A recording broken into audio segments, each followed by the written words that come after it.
Welcome to Chapter 1, Introduction to the Human Body.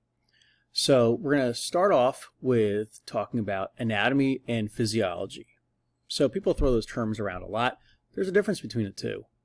Anatomy is the study of parts, whether it's human anatomy, whether it's bovine anatomy, cows, equine, horses. Anatomy is the study of parts.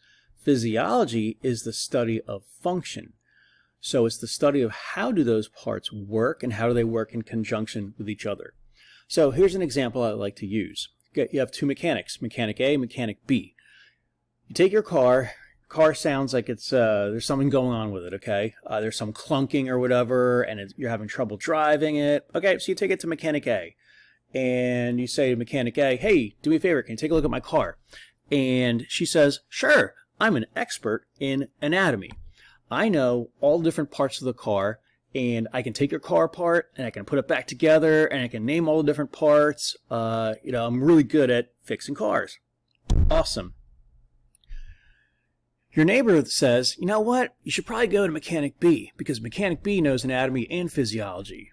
All right, so you go to mechanic B for a second opinion, and mechanic B says, not only do I know all the parts of the car, but, she says, I also know what the functions are. So I know what the fuel injector does, I know about the catalytic converter, I know how that works and how it's part of the exhaust system, I know how your brakes work, and I know how they're related to the wheels.